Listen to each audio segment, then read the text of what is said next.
દીની રસોઈ આપણે બનાવવાના છીએ, કારણ કે આપણે લીધેલો છે ચેલેન્જ કે આખા દીની રસોઈ આપણે બનાવવાના છીએ. તો મમ્મીને આપણે કહી દીધું છે કે આજની તમારે રસોઈ નથી બનાવવાની, મારે બનાવવાની છે. તો ચાલુ કરીએ. તો સવારમાં બનાવીએ આપણે ચા. તો ચા હવે બની ગઈ છે.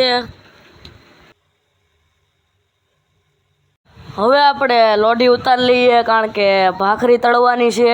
ગેસ જગવી લીધો છે અને તેલ લઈ લેવી. હવે તેલ નાખવી લોઢી ઉપર અને હવે નાખી દઈએ ભાખરી.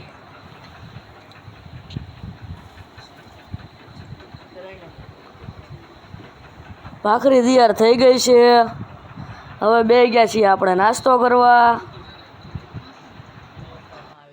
તો નાસ્તો કરીને આપણે થઈ ગયા છીએ રેડી.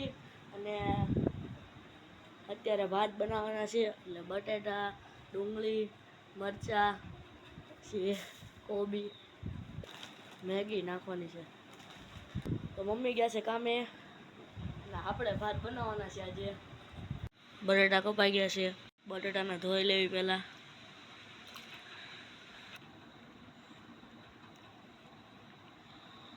ડુંગળી કપાઈ ગઈ છે, કોબી કપાઈ ગઈ છે. તો ગેસ ઉપર કુકર મૂકીને જગવી લીધો ગેસ. એમાં નાખી દીધું છે આપણે હવે તેલ.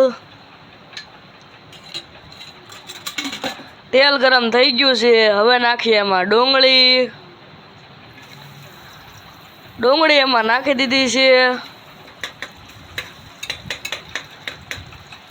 હવે નાખીએ એમાં આપણે મરચાં.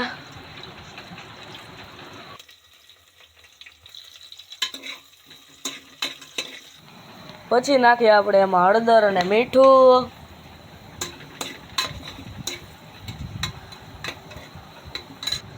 પછી નાખ્યું મરચું. પછી નાખ્યો ચીલી સોસ,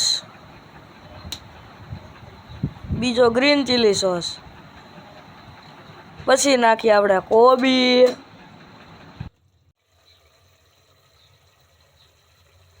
એટલે હવે એમાં નાખી દેવી આપણે બટેટા.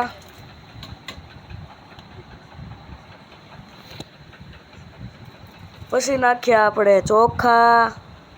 એમાં થોડાક 2-3 આખા મરચાં નાખી દઈએ. પછી નાખીએ આપણે મેગી અને પછી ઢાંકણું વેચી દીધું આપણે. તો આપણે ભાત મૂકી દીધા છે અને મમ્મી આવી ગયા છે, કારણ કે રેશન લેવા જવાનું છે. તો પહેલાં આપણે રેશન લઈ આવીએ. તો ફાઇનલી આપણે રેશન લઈને આવી ગયા છીએ, એટલે કે ઘઉં ને ચોખા ને એવું બધું.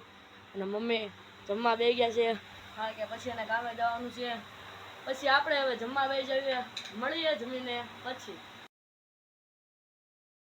આપણે હવે જમી લીધું છે અને ઘડીક આપણે હવે આરામ કરી લઈએ. એ રીતે ટીવી જોતા. તો આજના વિડીયોમાં આટલું. તે મળીએ બીજા વ્લોગમાં. બાય.